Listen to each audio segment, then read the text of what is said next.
I'm here to tell you today about my experience this summer. I went on my first mission trip to Brazil with Pastor John Freeland and Pastor Rick Bonfim and Jennifer Bauman, but also about 12 people from Mount Bethel were on the trip, and 10 other folks from around the country. So there were 22 of us who went. We were based in a mission in a suburb of Rio, and which is kind of a poor area there, and the mission serves, there's a lot of services for the people, including feeding, and there's a church there.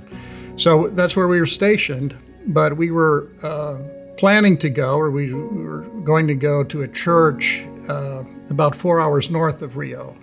And on the second night we were there, Pastor Rick's telling us what to expect for when we're going there, because we're going to hold healing services and revival for them over 4 days and 5 services. And so he said we would start off with, there'd be worship songs, and then one of the pastors would give the word, and then our team, our group would minister to the people. And how we would do that is we would line up in front of the altar facing the congregation, and the ushers would bring the people to us, one by one, and then you would have somebody in front of you, and then Rick said, and in the Spirit, you would know what to pray for them. And my initial reaction was, wait, what?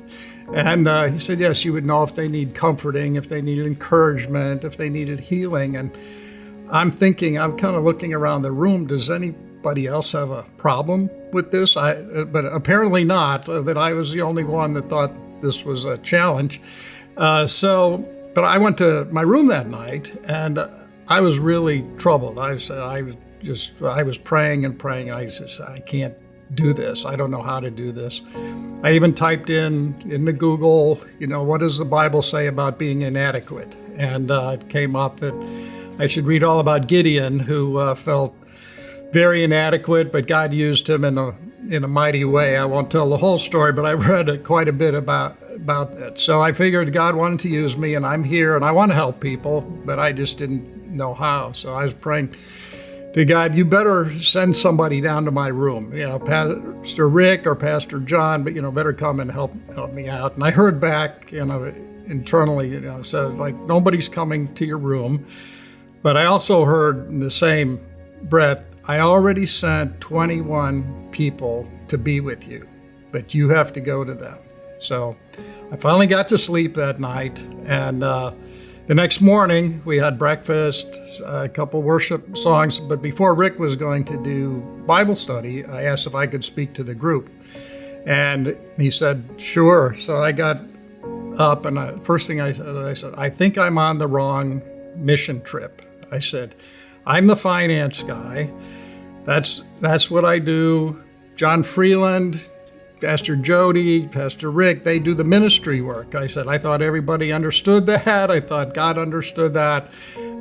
So I told the group how it was troubling to me. I said, I don't really even like public speaking, much less praying for people out loud in front of me. And secondly, they're strangers, and then they don't speak the same language. I said, this is so far afield for my comfort zone or anything I've ever been asked to do before. So I told the group how bothered I was by it. I told them I went back to my room and read all about Gideon and that story. But then I said how God spoke to me and said that there were 21 people here to help me. So I opened my arms and I said, I can't do this. I have no idea how to do this.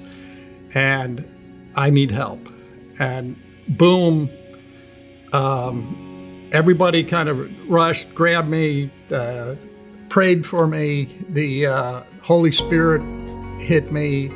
I just heard, like you hear a wall of sound. This was a wall of prayer. I'm sure it was the 21 people in the room, but I tell you, there were a lot more than 21 voices I heard. It was just overwhelming, and I kind of crumpled to the floor.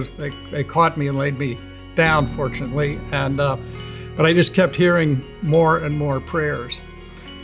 But then I heard, as clear as a bell above all the prayers, all your worries and fears are gone. And I opened my eyes, and they were. There was this lightness, there was this joy, there was this comfort, there was this faith, and I was so happy. I grabbed John Freeland, and then I got up and I hugged everybody in the room because I know they were all praying for me. And it was just, I didn't even know I had this weight on me. But thinking back, my job and my family, I've just worried and was anxious about a lot of things my whole life, probably. And but this was just something that it was just a likeness. Now, and just to complete the story, I had a great mission trip. I was on the right mission trip, and we went to that church, and our team was awesome. We prayed for hours, and after every service, it was at least 2 hours that we were just praying, including myself. I just felt such a compassion for them that it just naturally flowed, and we were the hands and feet of Christ for that church and made a difference. And I learned from all that, it said, all your worries and fears are gone. So I can trust the Lord with everything, all worries. I can turn over and have faith that He will take them, and it is just a freeing experience and was a wonderful mission trip for me.